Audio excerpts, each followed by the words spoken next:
Viewers, in his last speech of the 16th Lok Sabha, Prime Minister Narendra Modi redefined the roadmap to 2047, the year India will celebrate 100 years of freedom. Modi set ambitious targets for himself as he expressed confidence that he will return to shepherd Bharat's Amrit Kaal, as he calls it. Amrit Kaal is thought to be the intervening 23 years between now and then, when the nation will step out from the old into the new and emerge as a Hindu dharmic civilizational power, a Vishwa Guru and a Vishwa Mitra.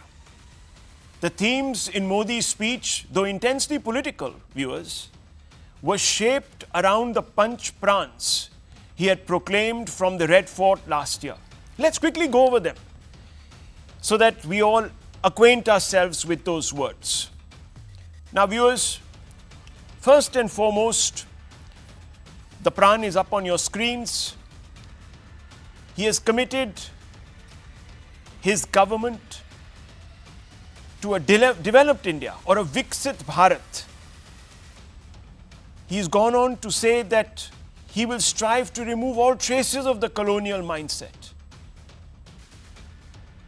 to re-energize pride in India's heritage and traditions, facilitate unity across caste, creed and regions, and of course foster a sense of duty among all citizens. Now that we have recounted these Panch Prans, it becomes easier to locate the genesis of the ideas espoused by Modi in his Lok Sabha speech.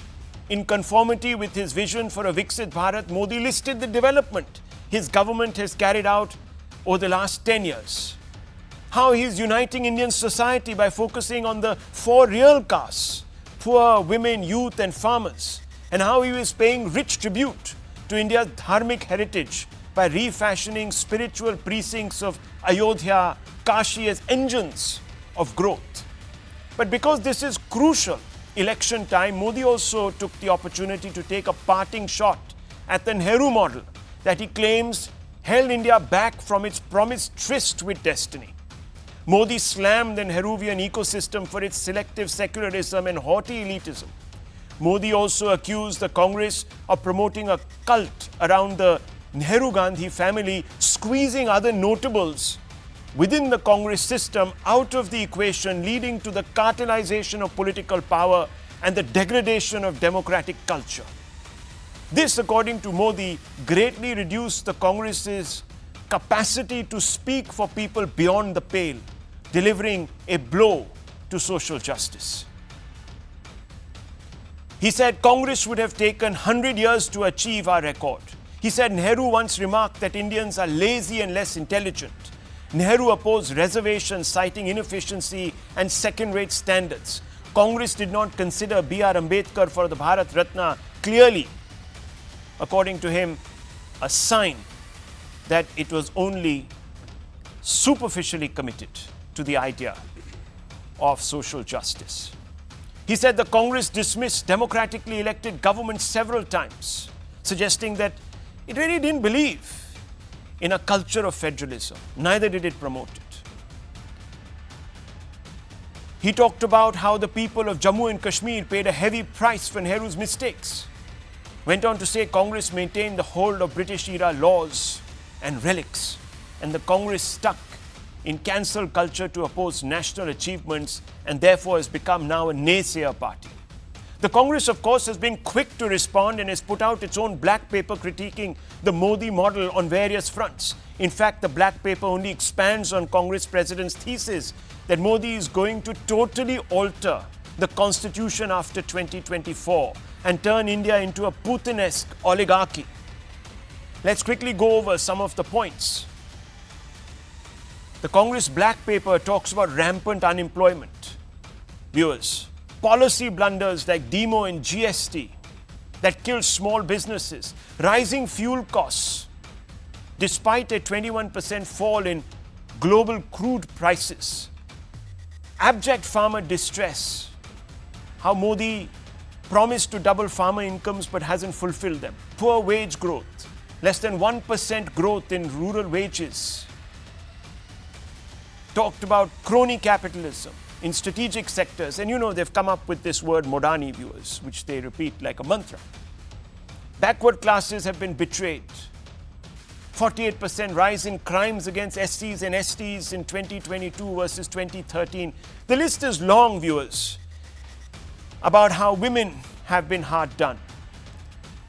Surge in overall crimes that has led to a degradation of law and order, social disharmony, which is something that Rahul Gandhi wants to repair through his Bharat Jodo Yatra.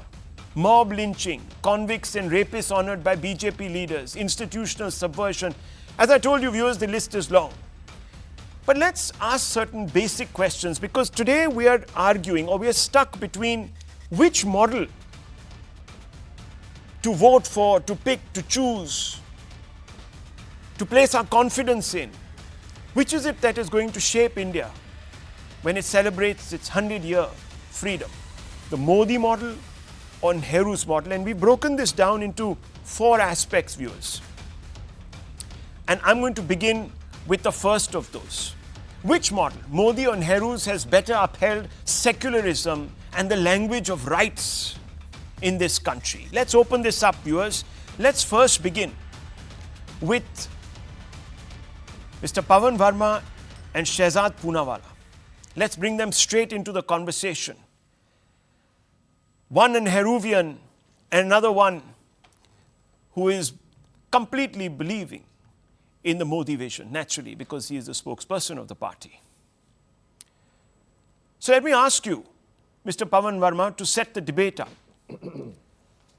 Nehru today is being accused of practicing what is termed as a discriminatory secularism and basically not paying, or at least those that succeeded him, not paying more than lip service to the language of free speech, democratic freedom of expression, and social justice. Is this the right way of looking at things? You know, Rahul, truth has a strange way of being neither black nor white, but an elusive shade of grey. If you ask me, it is easy to vilify a person in hindsight. And history can do the same to leaders who are currently venerated.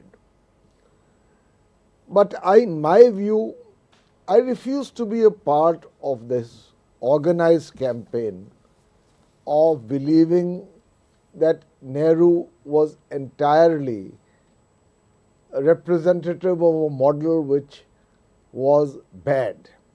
I'll tell you why. Jawaharlal Nehru, as the first Prime Minister of India, in the aftermath of a very, very brutal and unstable partition, as the head of a diverse country and a new nation, committed as he was to democracy and to inclusion and pluralism, I believed laid the bedrock of the ultimate unity and the democratic fundamentals of the Republic. And I think credit must be given to him. Now, this does not mean that he was not without any faults. And any leader is not entirely black or white. Please give me a minute or two and I'll finish. Perhaps one failing of Jawaharlal Nehru, on which I have written myself, was that he saw the future of India largely in a Western paradigm and was impatient to break from the past and move towards what he thought was a more westernized, rational and scientific nation. In that process, I do believe that very important aspects of our ancient past, and as you are aware, I have written a book on it called The Great Hindu Civilization, were ignored or conflated with simplistically ritual, prejudice and superstition. And so, in a sense, he was out of sync with the cultural reality of India, although he was an exceptionally popular leader who spoke the language of the masses. So, I don't think Nehru can be completely dismissed and a choice made between either that model or this model. Okay. As nations evolve, policies change. As nations evolve, for instance, the socialist model, by a Congress government, the Licence Raj era was abolished by Mr. P.V. Narasimha Rao and Dr. Manmohan Singh in 1991, as they saw the need for change. And so I believe that today Prime Minister Modi has a vision for India's future, Okay. which has the advantage of being culturally more rooted and has the optimism that India will emerge, whether by 1947 or earlier, into a more developed country, if not a developed country. And to that extent, I believe he is right. However, let me say that while the future is something we hope will come true, there are major pitfalls ahead which in our euphoria we must not ignore. 60% of this country today, in spite of India being the world's largest growing economy, earn less than 5,000 rupees a month. And for them, the economic progress has not been what they expected. In other words, inequality has grown. Unemployment is something which is a genuine problem, whatever fig leaf you put on it, because it's not as if people are not being educated. They are being educated, but they are essentially unemployable because of the level of education that we are providing, to which not enough budgetary allocations have been made. Primary health is another issue that raises concerns. Farmers' income, he had promised would double within 5 years. They have not. There is a great amount of, let us say, resentment among farmers, and they still contribute only 16% to the overall, 14% to the overall GDP of the country. So there are major problems. Major problem. My recommendation is not to posit a poser which says Nehru or Modi, but to see what was good in both of them and what were the weaknesses in both these models. And take those along. And try, like, in a democratic spirit, to evolve further. Okay, let me now bring in Shehzad Poonawalla to respond to this. Pawan Verma, in sum, says credit must be given to Nehru for setting the democratic bedrock and the secular foundations of the Republic. How do you respond to this? And of course, also to the charge that the Modi model hasn't been inclusive enough of growth, that is. You know, the problem is, and this is not in particular to Pawan Verma, but the problem with those who swear by the ideas of Nehru is that it invariably descends into rejecting any other idea. And it's as if that if anybody chooses to look at Nehru as a political leader and does not deify him or does not say that Nehru was the supreme, then it seems like Nehru is being vilified. The problem is that nobody wants to put Nehru under the same microscope that every other prime minister in any democratic society should be put under. And that is the real problem with those who call themselves as Nehruvians, that for them every other idea is exclusivist. In fact, Moditwa celebrates even Nehru, because if you see, Prime Minister Modi has just commissioned the Prime Minister's Museum. It has not been dedicated to one family, one name.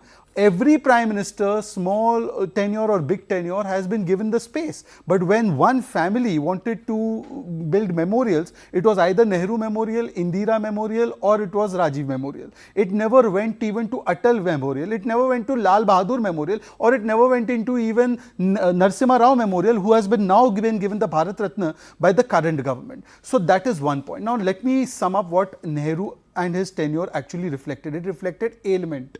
Ailment means A for appeasement. We've seen the kind of stand he's taken. he said to Rajendra Prasad that you cannot go for consecration of Somnath Mandir. But on the other hand, he was very soft when other religions were being given all kinds of concessions. We have seen the treatment he had towards the Sengol. He received the Sengol, but then immediately it was made into a walking stick. We have seen that dual stand. So it was A for appeasement, I for indecisiveness. There are plenty of examples on that, whether it's the accession of Jammu Kashmir or whether it is the indecisive stand he took towards China, despite Sardar Patel telling him that China was a threat, or in fact going ahead and giving PLA troops rice supplies which were not required and then letting go of Tibet without a fight. Thereafter, L for lack of confidence and self-confidence, which also merges with M, which is mocking our past. It was as if he was so influenced by a particular thought that he rejected 5,000 years of civilization on which Pawan Verma ji has authored many things. And today the fact is that whether it is our history textbooks, whether it is the entire narrative that we've been fed over the last 50-60 years has come from that point of view, where our colonial symbols have been celebrated. Just imagine that a nation's army or navy having George's cross, that the road is called Rajpath, and we celebrate Aurangzeb Road, the same invader who broke temples and who imposed a lot of hard will and hard situations on Hindus. So we were celebrating this kind of thing. After that, E stands for elitism, N stands for nepotism. I don't think I need to dwell too much on that. And T for totally exclusive. This is the problem with Nehruvians primarily, that they feel that only Nehru and nobody else should have any space. As far as him being called the champion of freedom of speech and other rights and laying the foundation of our democracy, let me just tell you, and Anand has said this a lot on your show, the books banned under Nehru, Woolpert's 9 Hours to Rama, Chandra Mohini, Menin's Ramayana, Campbell's Heart of India, Coulter's Lotus and the Robot, Begg's Captive Kashmir, Godse's My Testimony, Russell's Unarmed Victory. There are tens of books. The first amendment was brought under Nehru's watch. Apart from that, Majru Sultanpuri, I'm sure Javed Saab and Pawanji both loved his lyrics, was put in jail only because he criticized Nehru. So Nehru was no preacher of free speech and freedom. He was a politician. He dismissed the first communist elected government in the entire world, which was Namboodiripal's government. So therefore, these elements of Nehru should also be seen in the same light, like we see for Modi, for Narasimha Rao, for Rajiv Gandhi, for Manmohan Singh. But problem with Nehruvians is that they have a totally exclusive mindset, and therefore they are suffering when the real truth about Nehru is being spoken, which should be spoken. So Nalin, let me come to you, because the charge here is that there operated some sort of a cancel culture, that anyone who questioned the Nehru consensus would therefore be sort of hounded out of academia, of establishment, etc. So I'm asking you, has Nehru's contribution been exalted without much critical scrutiny till perhaps the recent years? So Rahul, I think the reason for this is that, let's take a step back from this. Okay. I think we should look at it in a larger historical perspective. There was a Nehruvian era of Indian politics, and there is now a Modi era. And I think actually I've written a piece on this saying that Modi is the new Nehru of the right. And by that I don't just mean by political dominance. What I mean is that the template of politics that Nehru established through his 16 years of prime ministership, that essentially was, it defined the well springs of Indian politics for the next 40 years. And often Modi has been compared to Indira Gandhi, but Indira Gandhi actually only continued the Nehruvian template by adding many more distortions to it. And every other prime minister thereafter never broke away from that idea of Nehruism. Modi has brought in place another alternative idea of India from the right, and his influence for that idea is as deep as Nehru's was for the first 40 years of our country. And there are many similarities between the two. I mean, we talked about the differences. The first thing, in terms of, if you look at just in terms of the ideological commitment on both sides, one of the things that is very specific and stands out on the Modi model is his absolute commitment to his ideological position. When in 2019 Shehzad would know when the Prime Minister won his second term, he actually said, "Do se dobara."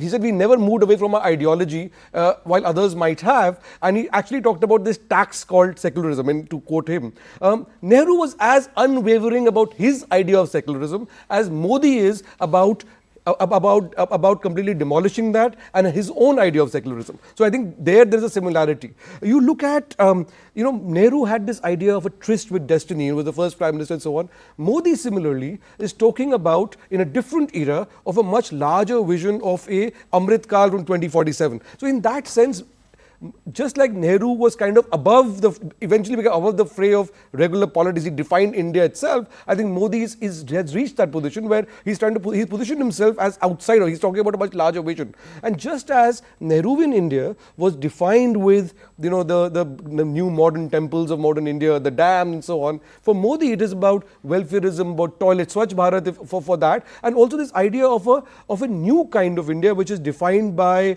hard, unapologetic nationalism, Hindutva for sure, a Hindu nationalism and a Hindu spiritual identity, and also a different kind of welfareism. And by that, I think when the Prime Minister, for example, on the Ayodhya temple, what is the interesting thing for me on that is, I think Shehzad talked about Somnath temple and Nehru's position on the Somnath temple, saying when the president when Rajendra Prasad was persuaded not to go in his official capacity, Prime Minister Modi presided over the Ayodhya temple. But look, I think his positioning on that has gone far beyond religiosity. It is a spiritual positioning, saying this is at the core of Indian civilization going back 500, 600, thousands of years. And I think that positioning is very specific, it's very clear, just as Nehru's positioning was in the Western mold, while Nehru also talked about Indian civilization and discovery of India and so on. Modi is talking about restoring India to a older historical past, historical greatness, and religiosity is a part of that and not separate from that.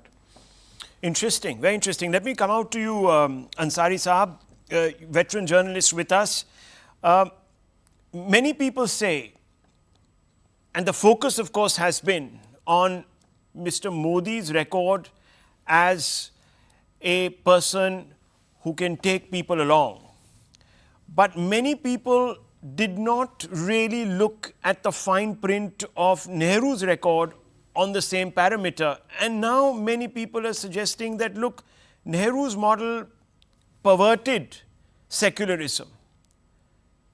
Would you agree with that? I certainly don't agree that Nehru's model perverted secularism. And I also certainly don't agree that Mr. Modi is a champion of taking people along. I often see BJP spokespersons and leaders saying that isn't it that, all government schemes, everybody's a beneficiary, true. But isn't it that there is only one community which faces bulldozer justice? Isn't it that there is only one community which is at the receiving end of these lynchings? Isn't it that it is largely only one community which is facing the wrath of the law for hate speeches?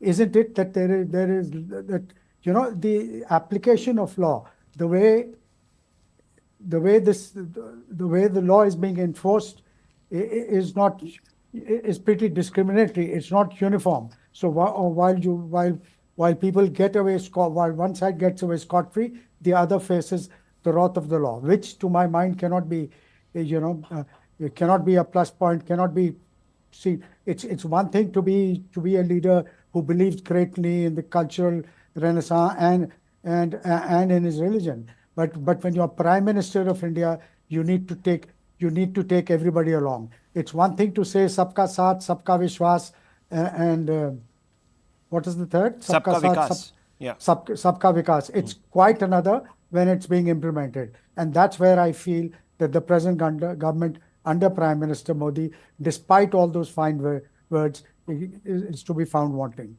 Okay, quick response, Shehzad, on the 3 points that he raised. Bulldozer justice, lynching, wrath of hate speeches, application of law is very selective. With all due respect to Javed Saab, and I've seen him as a journalist for so many years, but sir, there is only one community whose religious places and their donations are taken by the state, namely the Hindu community, whereas this is not applied to mosques or cathedrals or churches.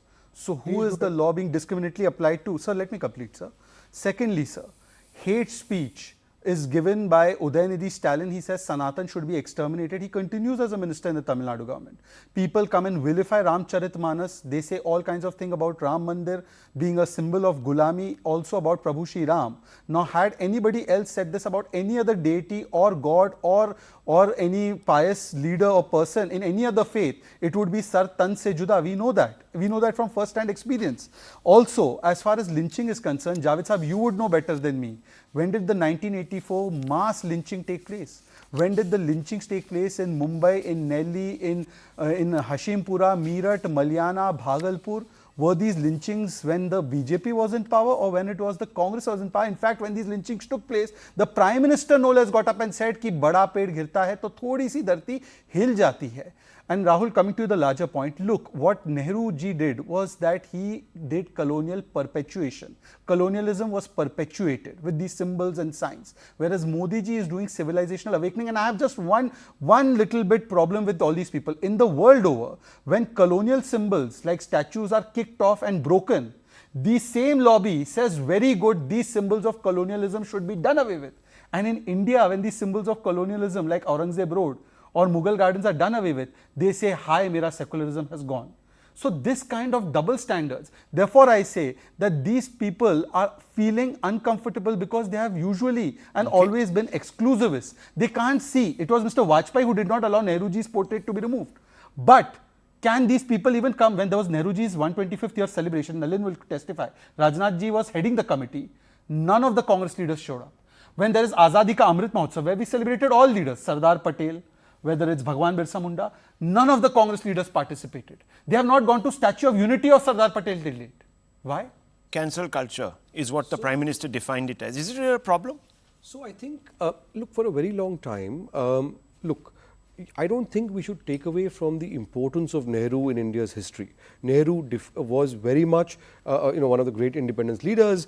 He set the template for modern India. He had many flaws, as Pawan Verma has pointed out. But the fact of the matter is, there was one of those flaws was, and this was which followed among his descendants and in the Congress culture that permeated it, there was always an alternative idea of India, which was not electorally winnable at that point of time until the 90s and the BJP comes in and in a big way, and then Modi then takes it to another level. Where, see, if you look at the fact that Teen Murti did not celebrate other prime ministers in the way that it does now post Nehru. I think there is a big symbolism in that, and I think Prime Minister Modi understands that.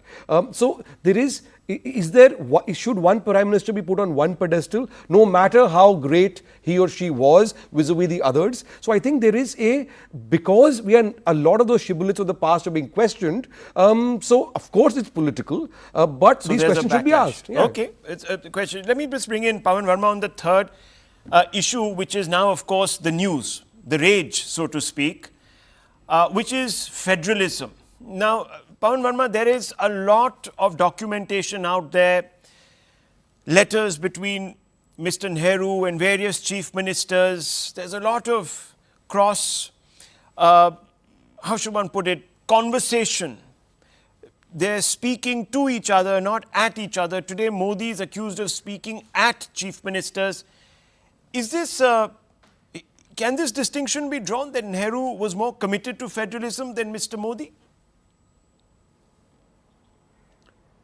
You see, again I will say that Jawaharlal Nehru, as one of those who was part of the drafting of the constitution and played a very key role in the freedom movement and suffered for it, he believed in the spirit and letter of the constitution to the extent that he believed in a strong center but also the autonomy of states.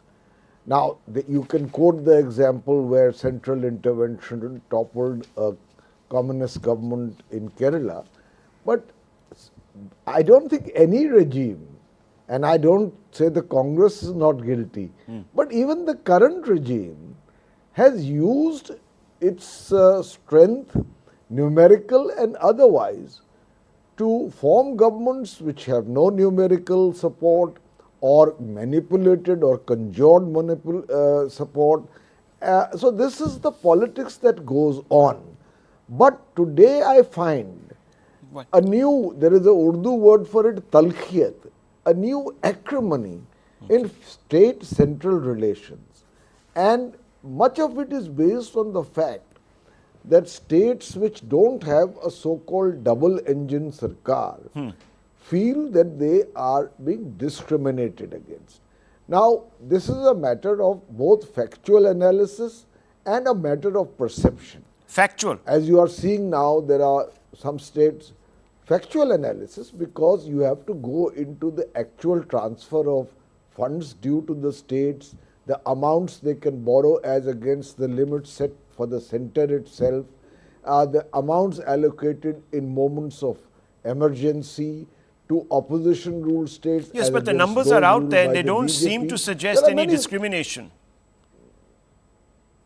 Yeah, that's a point of view, Rahul. You have. Okay. I have seen communications to otherwise also. So I think that is something that needs to be gone into. Okay, let's just And hold I your have thoughts. Something inherently make a point here. a problem with double engine sarkar. Okay, double Because engine. So that double assumes engine means that. if you have a same. Okay. I understand that. That's the pitch that is Yeah, made. Elect exactly. us at What the I'm- state and you you'll understand. benefit. If you don't elect us, well, all bets are off. Okay, fair enough. Let's I just want to bring raise some this. nuance to Yes, this. okay, nuance. Okay. First, look, on the plus side, Right. Nehru's first cabinet included leaders from outside the Congress, Yeah. including Ambedkar and so on. So that's the good side, and he had an absolute majority and so on, and yet he believed in opposition and so on. Fine.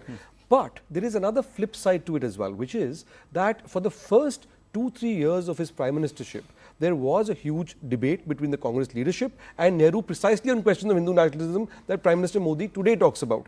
That led to a contest. Finally, Nehru went to a CWC session where he said, "You have chosen me the Prime Minister of India. Either it's me, or you choose this." Purushottam Lal Tandon steps down. Nehru actually resigned his primary membership of CWC as a result of this, and he then takes this soon after Patel's death. Yeah. He then wins leadership of the parliamentary party and then the CWC and overall. And then, see, there is a disconnect for a long time. The reason why the Sangh did not grow politically for a very, very long time was because the Congress at the district levels, at the state levels, was significantly right-wing. Exactly. As opposed to the Congress Especially in in Delhi, Uttar led by, Pradesh. especially Uttar Pradesh. Yes.